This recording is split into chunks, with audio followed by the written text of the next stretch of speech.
شتي داكشي ديال ايبشتاين ديال الجزيره غادي يولي معمم، حيت راه داكشي ديالو في الجزيره هذاك هو الموديل. ما يبقاش في الجزيره بعيده في المحيط كذا، غادي يولي في المدن، غادي يولي في الفيلات، غادي يولي في الاشقاق في قلب كل هذه الامه، باش تعرفوا في اي عصر تعيشون. نقول لكم واحد القضيه تخلعكم، ولكن مزيان الانسان يكون نصيح صريح. دابا المغاربه فوقاش دخلت فرنسا للمغرب؟ 1912. كتعرفوا ان شحال ديال المغاربه كانوا متدينين ما قدروش يشوفوا النصارى كيحكموا المغرب، هربوا للجبال. كاين اللي حلف عمره ما يشوف نصراني حتى يموت، ما كانش كيتوقعوا يجي واحد النهار وغادي يهجموا الفرنسيين اللي هما تسموا النصارى، وغادي يحتلوا بلاد الاسلام، وغادي هما اللي كيحكموا في المسلمين. مع الاسلام قرون والناس الهيبه ديال الدوله ادارسه مرابطين موحدين، غتجي واحد اللحظه من التاريخ غادي يولي الاستعمار الفرنسي الصليبي المسيحي يحكم المسلمين. كاين اللي ما تحملش هذه الصدمه هذه وهرب باش ما يشوفش عينه، ما طلعش في عين ديال شي واحد، وكاين فيهم اللي مات في الجبال باش ما يشوفوش هذوك النصارى، ما تحملوش ديك الصدمه انه غدا. اليوم كاين خيارين، اما سينكسر المشروع الصهيوني بعد الطوفان، واما سيسيطر اليهود على كل الدول العربيه والاسلاميه. مش يسيطروا غادي يجيو يجريوا على الناس من المدن، لا، كل هالامور اللي فيها صناعه القرار واللي فيها السيطره المباشره على الدول سياسيا واعلاميا واقتصاديا تبقاو تشوفوا بعينكم. تبقاو تشوفوا الشركات الصهيونيه كتدور في فاس، كتحل محلات في فاس، دير مؤتمرات في فاس. شكون كان كيتصور مثلا الامارات غادي تعطي 5000 جنسيه لليهود؟ شكون كان كيتصور الامارات يبقى ينعقد فيها المؤتمر ديال الحركه الصهيونيه العامه في الفنادق بمئات المؤتمرين ديال الحركه الصهيونيه في الامارات العربيه المتحده؟ شكون كان يتصور داك الشيء؟ ولكنه كان اصبح واقعا. وكثير من شرفاء الامارات غادروا الامارات، ما قدروش يشوفوا داك الشيء، هربوا من الامارات. الى هذا الخطر ما استشعرتوش، راهو خصهم 100 رمضان، راه تزكي المعرفه لم تتم. وهنا خطوره الموضوع، وهنا خطوره عصر الطوفان، لان كاين احتمالين، اما ان ينكسر هذا المشروع الصهيوني تسترجع الامه السياده ديالها، واما ان ينتصر وغندخل في واحد العصر صهيوني يعلم الله اوله واخره. ولكن كاجيال ماشي ما فيش المجامله، ما فيش المجامله. هذا القران اللي كنقرا شنو علاقته بهذا الواقع؟ بعد الطوفان وبعد الطوفان وبعد الصراع والحرب مع ايران والحرب فلسطين يبدا في غزه، شنو علاقه؟ ما كاينش علاقه. اذا فانت تقرا القران قراءه مبتوته منبته معزوله على العالم، لا علاقه لك بالعالم، تقرا كانك في جزيره معزوله عن العالم، واخا راك في قلب العالم وراك في فاس وراك في الدار البيضاء وراك حدا مكه وفي الكعبه وكذا الى اخره. ولكن هذا الانتقال من القران الى الفهم السنني، الى التفسير السنني هو الموضوع. شنو الفهم السنني؟ الفهم السنني تعني ماذا؟ اللي كنقرا مثلا قول الله تعالى واعدوا لهم ما استطعتم، ياك سيدي زيد، من قوة ومن رباط الخير ومن ملي كنقرا هذه الآية هذه في عصر الطوفان وكنشوف هذا العلو الصهيوني، ضرب في غزة، ضرب في لبنان، ضرب في سوريا، ضرب هنا تطبيع كذا إلى آخره، كنبقى نشوف تنقول كيفاش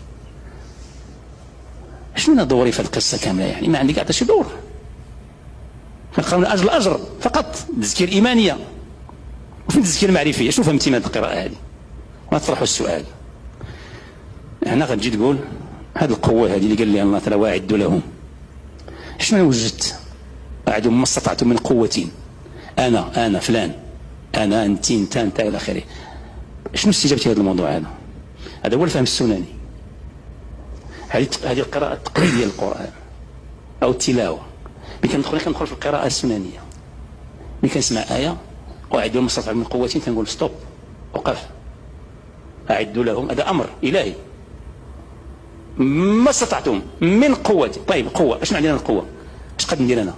قد ندير والو، صفر، العالم صفر مكعب، ولا عندي شي حاجة ما عرفتش نخدمها، عندي شي حاجة منتبج اصلا باش نشتغل عليها، اصلا ما عنديش حتى الوعي باش نشتغل عليها. هنا يبدأ الفهم السني للقرآن الكريم. وملي كنفهم كندوز للتكليف السنني. ماشي كنفهم، كندوز التكليف، تنقول إذن ما دوري واش خصني ندير. القوة هنا فيها بزاف على حسب ظروفك وعلى حسب واقعك. القوة المعرفية هي الأولى، هذه لا يعدل فيها أحد. تعرف اش واقع، ماشي دوز 24 ساعة انت غير كتزابي في التليفون، دوز من هذه لهذه لهذيك من 24 ساعة ما فهمتي والو في هذا العالم، وعندك وسائل باش تفهم. كاين لك مع القوة العسكرية، كاين القوة السياسية، كاين القوة الاقتصادية إلى آخره. كل هذه كلها أعدوا. أنت كتقول أنا شنو قد نعد؟ شابة في هذا العصر إلى آخره، شنو نوجد؟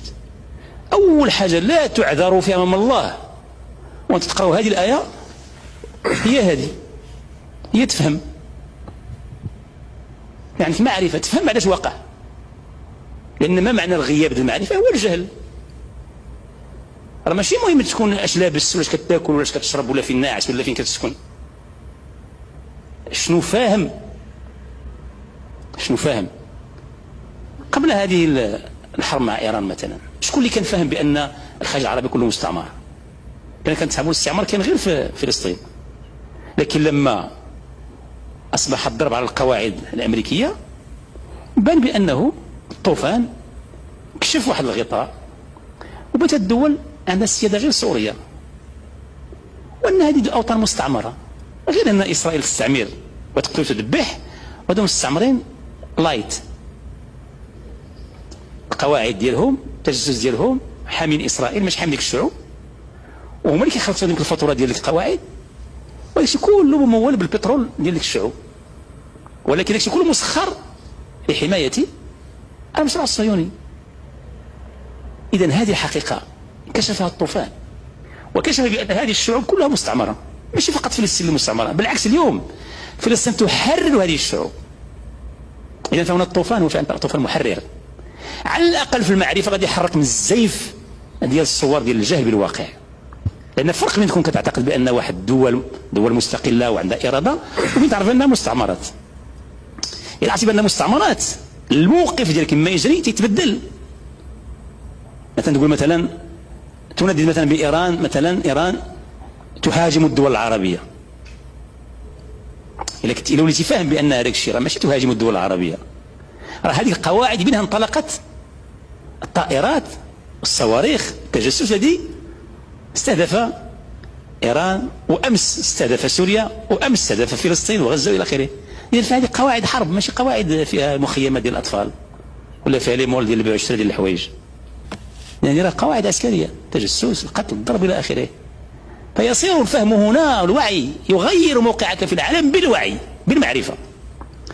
ماشي واحد قال لك واش انت مع ايران ولا انت مع السعوديه ولا مع كذا، هذا سؤال غلط. سولي واش انت مع الاستقلال ولا مع الاستعمار، هو السؤال الصحيح. واش هذه الدول مستقله ام مستعمره؟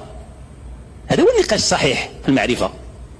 التزكيه المعرفيه تدقق السؤال، واش انت مع ايران ولا مع السعوديه ولا مع الكويت ولا مع قطر؟ هذا سؤال غلط. انا قلبا وقالبا مع كاع المسلمين، ولكن السؤال ماشي هو هذا. واش انت مع دول محتله ويسخرها الاحتلال لدعم اسرائيل وضرب كل قوه صاعده في المنطقه؟ لان داكشي اللي وقع تما في السودان وقع في ليبيا، راه كله ممول من هذه القواعد او متابعه القواعد، زياده القواعد الى اخره. ماشي هما جايين تما حاضرين غير يعني اش وقع في قطر، واش وقع في الكويت، واش وقع في البحرين. لا، هذيك قواعد عندها هذاك الرادار اللي ضربوه في 9 مليار دولار، هذاك يعني تيمسح الى حدود روسيا. الدبانه كيف لها فين طايره، وكيسخر داك الشيء كله لمصلحه المشروع الصهيوني. اذا هنا يصير الوعي والمعرفه داخله في الاعداد. هنا ما عندكش حق تغلط، ما تقراش، ما تفهمش، ما تكونش عضو في منظمه كدير التكوين، عايش في الهامش، عايش على الاوهام، على الاحلام، عايش على استهلاك الفارغ، عايش على اضاعه الوقت.